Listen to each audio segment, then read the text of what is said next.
Well, the rematch we are all waiting for, Ravens-Steelers at Heinz Field, now has all of us waiting to see if it's even going to happen.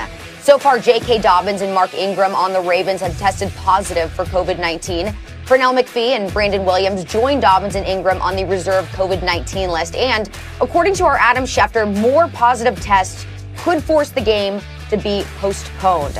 Ravens defensive end Derek Wolfe tweeted this today: player safety, what a joke. Brian, what do you think? Should the NFL postpone the Ravens-Steelers game set for tomorrow, Thanksgiving Day? You know what? It depends on how you look at it. If you're thinking player health and safety, no.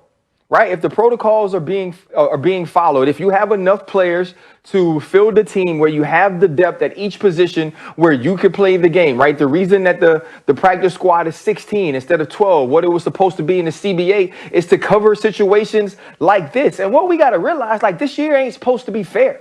Right? This year isn't about being fair. This year is about being smart. This year is about following the protocols that not only protects the people inside your building, but the people that you play against, which honestly, we don't have any evidence from like the breakouts that we've seen or the positive tests that we've seen that the actual gameplay adds to the probability of someone testing positive for COVID because of contact. And so when you look at this, if they have enough people to play, if they can field the positions that they need to field, then it is fair for this game to go on, right? It's not going to be a player safety issue, because if Derek Wolfe is talking about the fact that they're not in the building, actually Thursday night is the best night to have a team where the building is closed, because you don't really actually practice. You go to meetings and you go to walkthroughs because they're trying to keep you off your feet. They're trying to let your body heal. And so to me, I think that we are kind of overblowing the fact that you have to deal with some adversity in the 2020 COVID era, that you may lose some players or you may lose some time on the practice field because of this. That's why the protocols are set in place to keep those guys away. The contact tracing sends those guys home. You have to quarantine. And so you're trying to stop the continuous spread of COVID-19, but not necessarily stop the games from being played. And so for me, I think that if they have the people to go play, that you do it. Ryan, I like you. You're an easy guy to like. You know all the rules for fighting somehow, right? Like every time there's a team fight, you always go over the rules. Well, look, if this guy approached that guy, then it's okay for the other guy to jump in. I like that. Even if you've never listened to Only Built for Cuban Links until yesterday when I tweeted at you about it, you're still an easy guy to like. Man, I think that's good. That's good. You give me a full report on what you think. You better give me the right answers. But the point is, this is not a difficult thing to figure out here. This is cut and dried. The Steelers have already had to like move their bye week around and disrupt their schedule because the Titans had COVID, right? Because the Titans weren't following protocols. Maybe.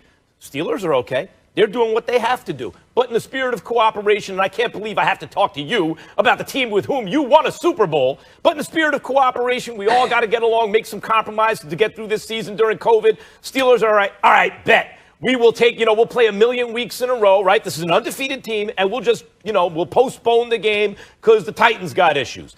If it's a health concern, of course you have to postpone the game.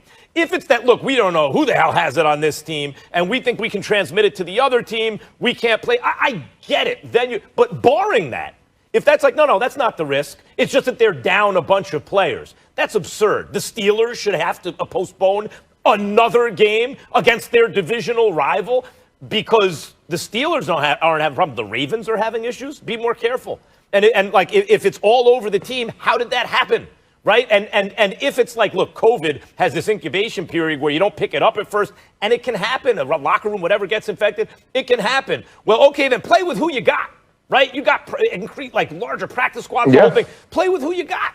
Like, I'm not trying to hear if it's more or less what we've seen, a couple of running backs, a linebacker, and a defensive tackle. That's an injury report. Like, what?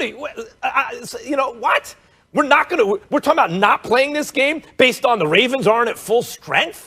That's ridiculous. The Steelers, in the midst of an undefeated season, where people still don't believe in them, playing their divisional rivals, who they've already beaten, which is the only real game worth a damn on Thanksgiving. It's like the number one headline game because we got to sit through a Lions game who haven't won in one playoff win in 60 years. For some reason, they're on Thanksgiving every year to punish us, right?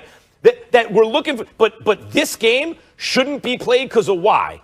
Because the Steelers' opponents, for the second time, are having issues? I'm not trying to hear that at all. All right, Max, earlier this season, we saw Lamar's energy have a little damper on it when they played the Steelers. So would you say that tomorrow's game is a must-win for Lamar? No, it's like, hey, it'd be nice to win. It's not a must-win. Baltimore is having issues right now, and I think it's mainly because Lamar Jackson took the league by storm, as is the case with any player who comes out, especially they designed a system around him. Dan Orlovsky will point out on the television and everything, on the screen, how they used the 3 tight end sets last year and everything, and it's working, and then the league's going to adjust. The league's going to say, okay, we're not giving you the outside runs. We're not giving you the middle of the field, right? You're going to have to beat us outside the numbers, and then you're going to have to do that consistently. Lamar Jackson can thread a needle down the field now, but can he do it consistently, right? Like, that's the question. I question, can he play under the brightest lights where he has failed more often than he's succeeded, because under normal circumstances, he's been great. And now can he do this consistently? If you come up with a new scheme, it's like McVay was like very innovative with the Rams, then the league is going to adjust. Now the question as to whether you were just a kind of flash in the pan or you did something interesting that we'll remember, the difference between that and you turned out to be an all-time great is the league adjusts, now you adjust. And I got news, they're going to adjust again. And you're going to have to adjust again. And what we're seeing right now from the Ravens and Lamar is that adjustment period. Just because they haven't done it successfully yet doesn't mean it's not going to happen. I don't think this is a must-win game, even necessarily for this season for the Ravens, although we're getting close to that time for the Ravens, especially considering the COVID outbreak, and they'll be shorthanded a little bit and all that stuff, especially considering the Steelers are undefeated this year so far. So I can't call it a must-win, but it's hey, this is Ravens-Steelers. The Steelers already got you this season. In this century, that gives them a one-game advantage over you at this point. Time to get them back. It's that as much as it's a must-win for the Ravens.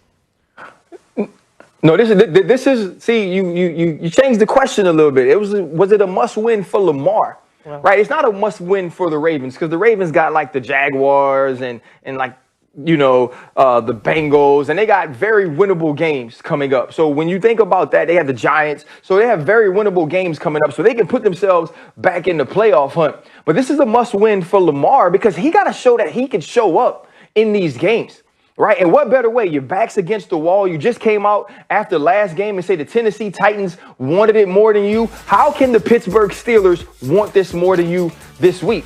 That has to show. It has to show that you're willing to go above and beyond, that you're willing to raise your game to reigning MVP levels to find a way to beat your division rival, who you haven't played good against yet, right? Last year, if it was, you kept them close in the game with turnovers and with sacks. You won because of your defense, because Marlon Humphrey punches out a ball. This year, you're the reason that you lose with 2 interceptions. You don't finish on a 4th down draw. And so there are all these things that are going against Lamar Jackson. He is trending downward. This team is trending downward. The offense is trending downward.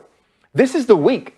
This is the week you fix all that. If you come out with your backs against the wall, if you come out shorthanded, if you come out with the COVID adversity and you show people that you are a difference maker, that it doesn't matter what Greg Roman does, that it doesn't matter if Calais Campbell is out, that it doesn't matter if you lost your tackle. Now you have gone out, not only proving something to the world, proving something in your locker room, but proving something to yourself.